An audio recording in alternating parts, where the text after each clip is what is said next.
What's the most disturbing Disney movie theory?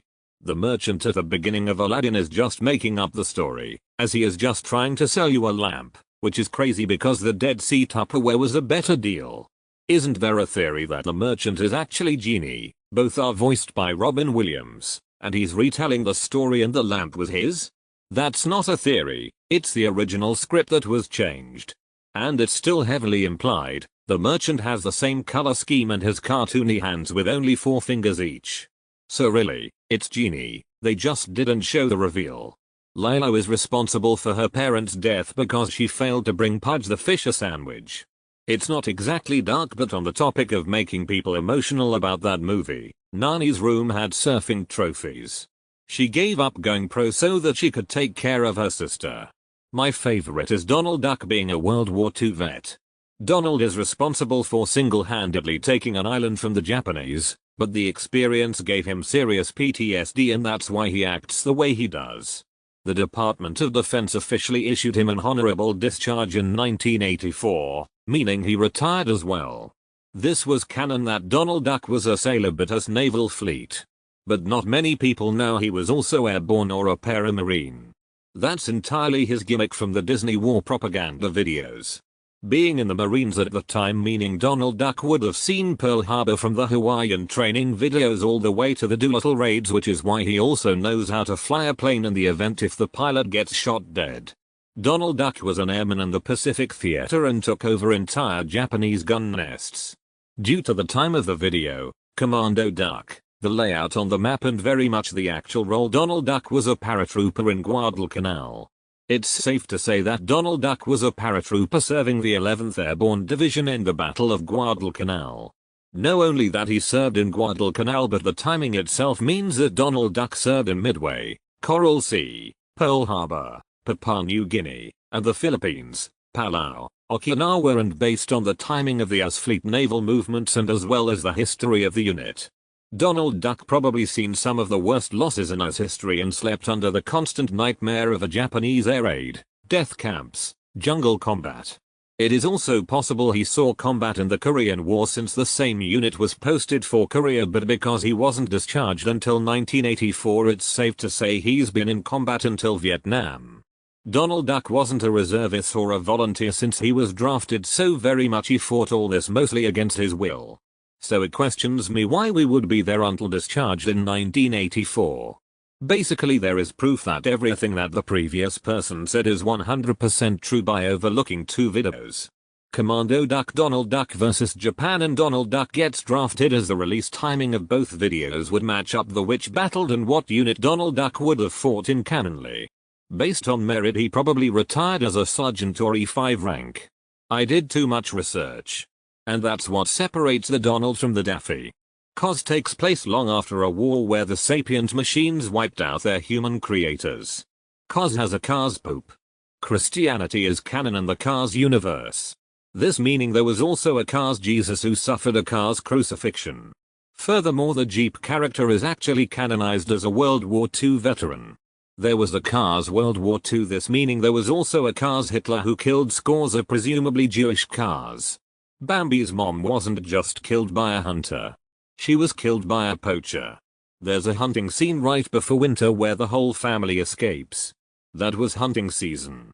You don't hear a single gunshot during the winter because it's off season. Bambi's mom was killed in early spring by a poacher. There's a line in Be Our Guest that specifies 10 years we've been rusting, meaning they've been enchanted for 10 years at that point. Chip is pretty clearly well under 10 when they break the spell and he becomes human. Which means that either the spell also froze their ages in time, or the teapot version of MRS.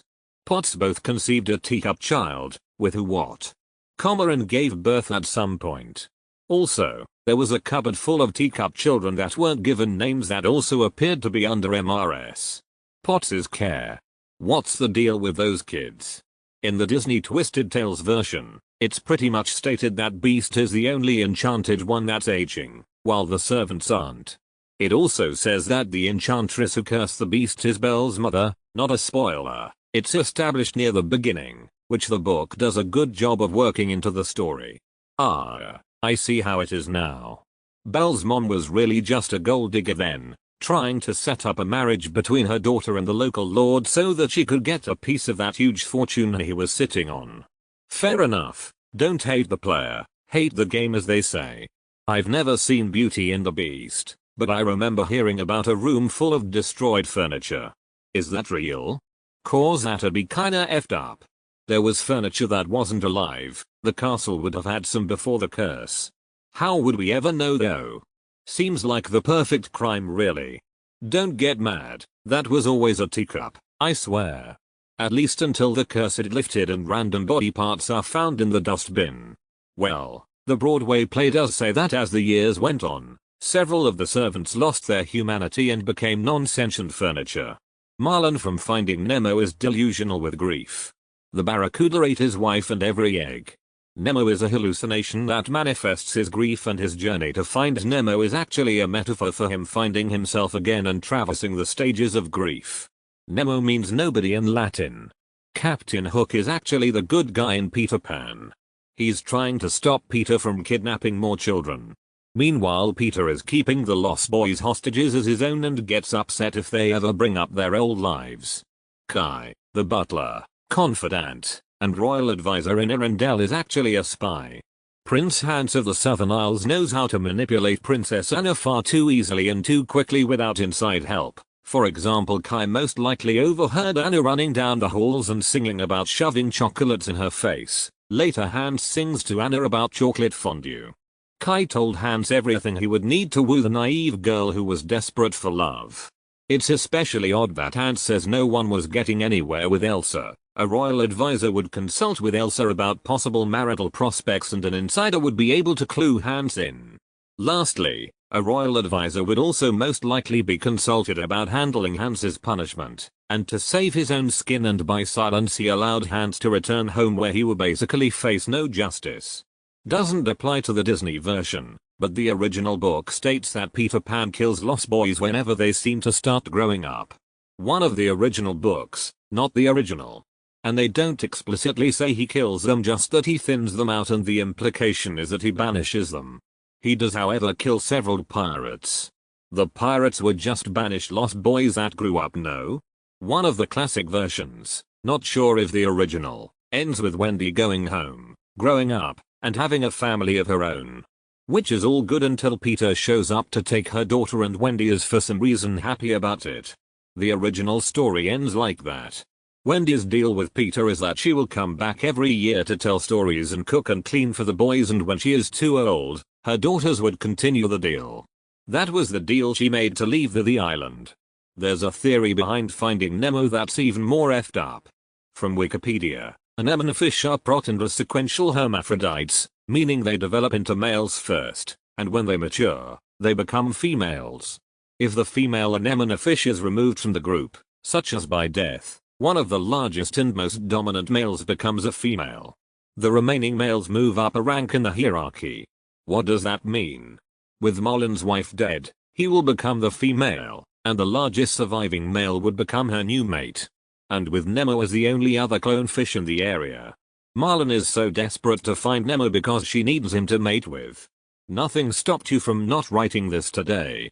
Gaston was responsible for single-handedly uprooting the egg industry of southern France based on the amount of eggs he consumed, and his death caused a minor economic depression. When I was a lad I ate 4 dozen eggs every morning to help me get large. And now that I'm grown I eat 5 dozen eggs, so I'm roughly the size of a barge.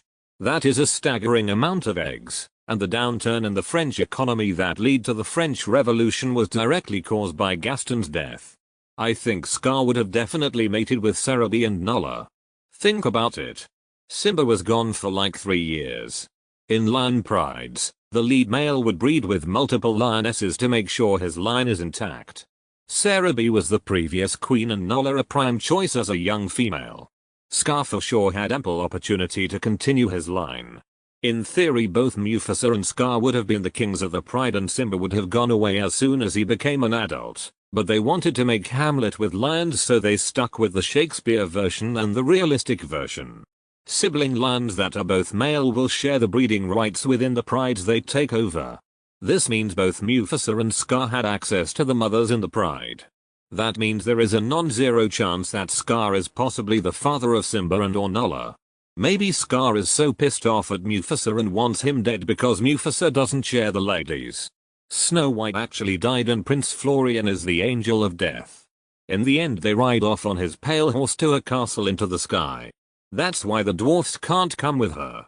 Disney made Frozen because they wanted to cover up people searching Disney Frozen to find Walt Disney's cryogenically frozen body. Nah.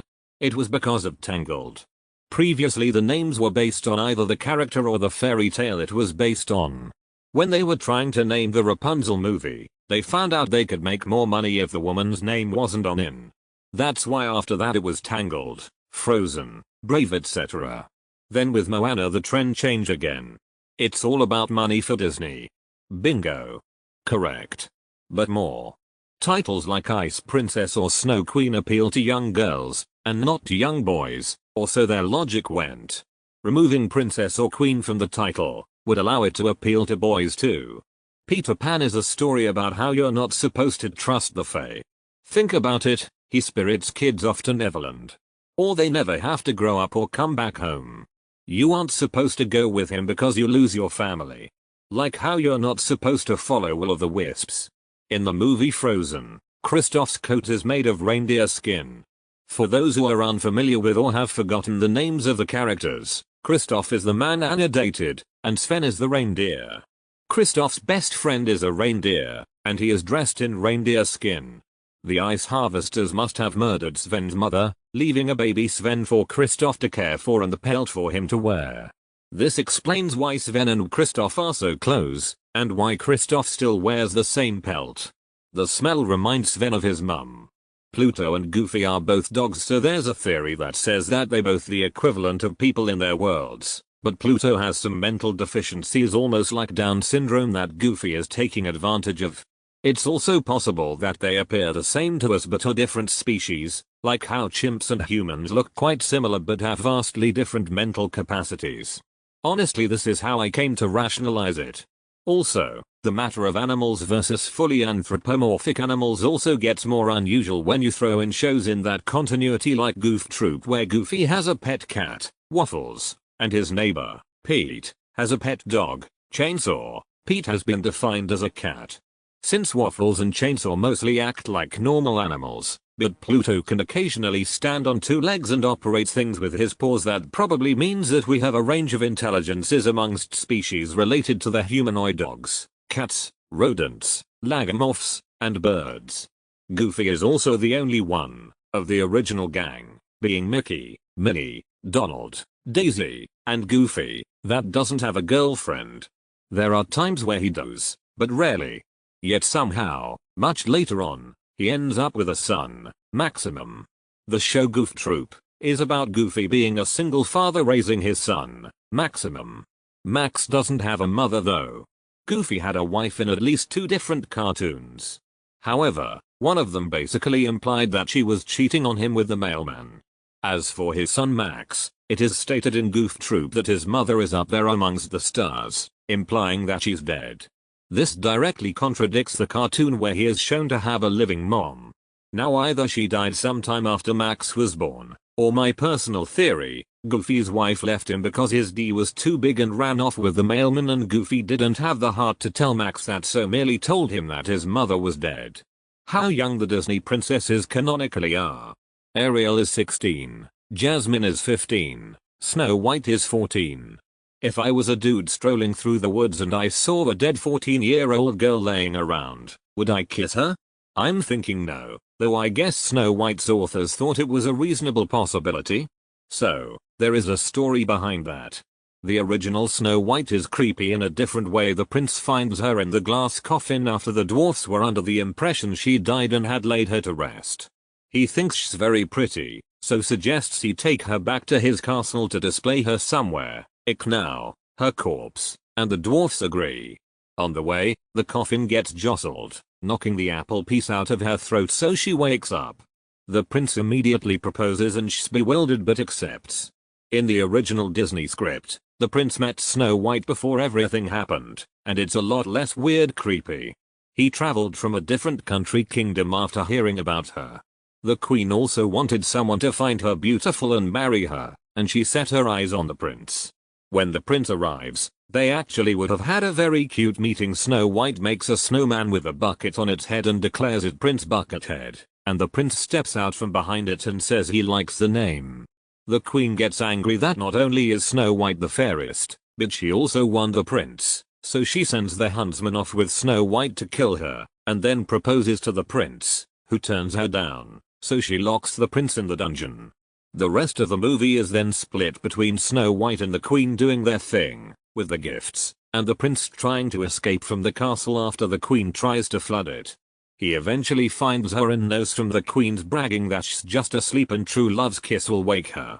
The studio couldn't figure out how to animate a convincing male hero doing the action scenes. They wasted a ton of money on it, and then finally Walt decided to just cut the prince's part way down and focus on Snow White. That Jar Jar Binks is actually Sith and his clumsiness is all just a clever ploy to cause mayhem for the Jedi. What, like he's some kind of phantom menace or something? I believe Darth Jar Jar was the initial plan. He's got Sith eyes for frick's sake. The original plan for Jar Jar was for him to perform the role of the villagers, or fools, from the Hidden Fortress. Lucas was a huge Kurosawa fan and Star Wars has dozens of scenes nearly directly lifted from the Hidden Fortress or references to it, and borrows from all Kurosawa films in general. In A New Hope, the droids were probably supposed to be the fools. But R2-D2 is materially important to solving problems and the fools only ever caused problems for the princess and the general. Jar Jar is a near carbon copy of the behavior of the fools. The unfortunate goofiness combined with Lucas telling Ahmed Best that they were looking for a silly voice for Jar Jar lead Best to do his impression, which Lucas loved and gave Jar Jar his voice. Combined, people thought Jar Jar was a racist caricature and the fact that he's supposed to cause problems for the Jedi is entirely lost. The Darth Jar Jar theory is amazing and it is a hill I will die on. Go search YouTube for better info, but for a quick and overly simplified breakdown based on what I can remember from watching videos about it when I was a kid. Many of his moves are drunken fist style, which is intended to deceive onlookers into thinking the martial artist is sloppy and incompetent. Lucas even comments on how the audience would never accept his vision. Lots of people think this comment is referring to the Darth Jar Jar reveal that he backed down from and changes the entire meaning of the Phantom Menace as a title. He can be seen doing hand-wave Jedi mind trick gestures in a number of conversations and can be seen mouthing conversations in the background while people in the foreground are talking. He is particularly dismissive and disrespectful of Jedi authority around Anakin. He passes out right before the giant fish thing swims up and eats the smaller fish thing chasing them, and wakes up shortly afterward smacking his lips. He used mind control to possess the fish. Does several ridiculous standing leaps like they're definitely not force-assisted jumps. In the scene where he comes down off a balcony, you can see one of the droids firing on him track his movement from one side to the other to indicate that it's a deliberate choice on the filmmaker's part and not an error. The characters of Winnie the Pooh all represent a mental disorder. Pooh, compulsive eating disorder. Tigger, ADD. Eeyore, major depressive disorder. Piglet, generalized anxiety disorder. Owl, narcissistic personality disorder. Rabbit, OCD. Kanga, social anxiety. Roo, autism. Christopher Robin, schizophrenia, he's hallucinating all of his friends. Aladdin takes place in a post-apocalyptic future. In one scene of Disney's Aladdin, Genie calls Al's clothes so last century. Genie was trapped in the lamp for 10,000 years. So there is no way he could have known about the fashion trends that could have happened whilst he was in the lamp. This means the latest genie could have been trapped in the lamp during the 3rd century. If he spent 10,000 years in the lamp, it is then at least 10,300 AD when he gets out. Aladdin takes place in the future, or to be more exact, a post-apocalyptic world where only Arabic, and some Greek, survived. So much time has passed that the name Arabia has been corrupted into a grabber. The Islamic religion has atrophied to the point where there are no mosques, imams or prayer mats, but people still give praise to Allah in moments of happiness. Amazing technological marvels left behind by the previous civilization, like flying carpets or genetically engineered parrots that can comprehend human speech instead of just mimicking it, are taken for granted by locals or considered magic. The genie proves this by making impressions of ancient, long-dead celebrities such as Groucho Marx and Jack Nicholson. Woody from Toy Story has suffered severe mental trauma and a psychotic break. Woody is a classic toy from the 50s, but he for some reason has no memory of this. He may have been Andy's father's favorite toy at that time, but then for some reason was packed away in a box as his owner grew up. In the 90s, Andy's mom is somewhat young looking. I speculate Andy's father may have married a younger woman and had 2 children with her. He would be significantly older, having lived in the 50s. At some point he would give his son his old Woody doll from when he was a kid. We know the doll is an old family toy, as this was stated at the garage sale in Toy Story 2. Before the original Toy Story, Andy's father passes, being of older age than the mom. The move to a new house in that movie may have been the mother's way of trying to move on. Andy's father dying also explains Andy's attachment to Woody, the toy that was his now dead father's as a child. The toy with such sentimental value that even the mother wouldn't sell when offered cash. Even when he goes to college, he chooses to take Woody over any other toy. Toy Story 2 creates a precedent with Jessie that toys can suffer mental trauma from being in storage for extended periods of time. She had a full-blown panic at one point. Woody would have been packed away in a box for at least 30 years.